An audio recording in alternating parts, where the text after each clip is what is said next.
আমি মোকাম গেলে ফোন দিবে বাবা এটা খাবো আমি ওইটাই আনে দিই। আমি বাসায় আসছি 11:10 বা 15 বাজে। আমার বড় গেটটার একটা সিঙ্গেল গেট ছোট একটু খোলা, আর এই গেট যেইভাবে আছে এইভাবেই আছে। আমি মনে আবার টিভিটা অফ আছে, কিন্তু টিভির লাইন দেওয়া আছে। আমি মনে করছি ওরা মানে টিভি দেখতেছে। আসে দেখি যে ওরা কিছু করে করছে নাকি, আসে দেখি যে না। তারপরে আমি ওই বাড়ির লোকজনকে চিল্লায় ডাকে উঠাইছি। ইংলিশ পাম্প 2টা ছেলে আর আমার বউ আমার মারে দিয়ে দিল। আমি মোকাম গেলে ফোন দিবে বাবা এটা খাবো আমি ওইটাই আনে দিই।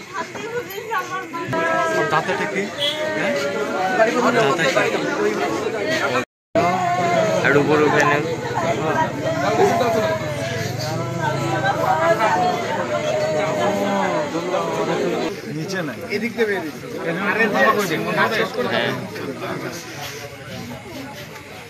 হ্যাঁ চোপায় ঢুকছে উপাশে ট্রেন দিন ভাঙা দেখলাম আবার ঢুকছে আর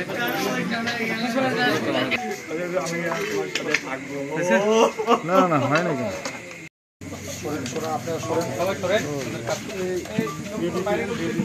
কেন আসতে আসতে আমার ছেলে দুটার মোড়া মুখ দেখতে আল্লাহ।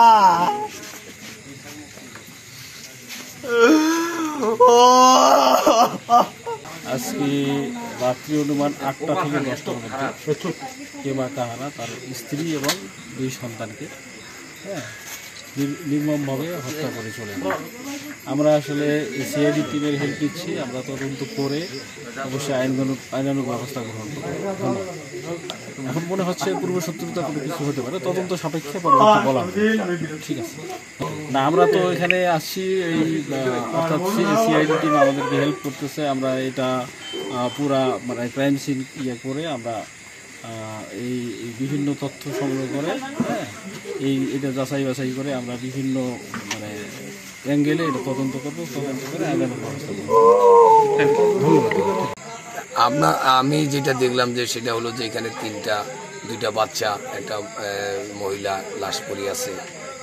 এটা আসলে দুঃখজনক এবং মর্মান্তিক একটা ঘটনা। এটা আসলে কারোর জন্য কাম্য নয়। আমি এটার সুষ্ঠু একটা তদন্তের মাধ্যমে দোষীদের অতি দ্রুত যাতে চিহ্নিত করা হয়, যাতে করে এরকম ঘটনার আর কোনো পুনরাবৃত্তি না ঘটে, এটা আমার প্রত্যাশা।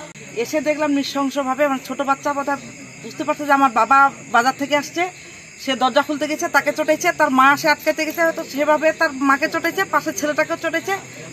নৃশংস ঘটনা, এটা মেনে নেওয়ার মতো নয়।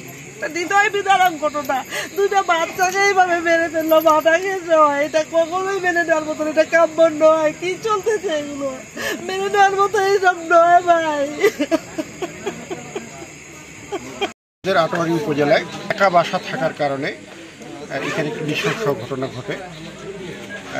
দুর্বৃত্তকারীরা মা এবং 2 ছেলেকে নৃশংসভাবে খুন করে। এটি আমাদের বলরামপুর তথা আটোয়ারী উপজেলায় এটি প্রথম। আমাদের ইতিপূর্বে এরকম কোনো ঘটনা ঘটে নাই। তো যারাই করুক এনাদেরকে খুঁজে বের করে শাস্তির আওতায় আনতে হবে, আইনের আওতায় এনে তাদেরকে শাস্তির আওতায় আনতে হবে। আমি এই হত্যাকাণ্ডের তীব্র নিন্দা জানাচ্ছি এবং ঘৃণা জানাচ্ছি। এনাদের খুঁজে বের করে আইনের আওতায় এনে উপযুক্ত শাস্তি দেওয়ার জন্য, দৃষ্টান্তমূলক শাস্তি দেওয়ার জন্য আমি প্রশাসনের দৃষ্টি কামনা করছি। আমি মোকাম গেলে ফোন দিবে বাবা এটা খাবো আমি ওইটাই আনে দিই।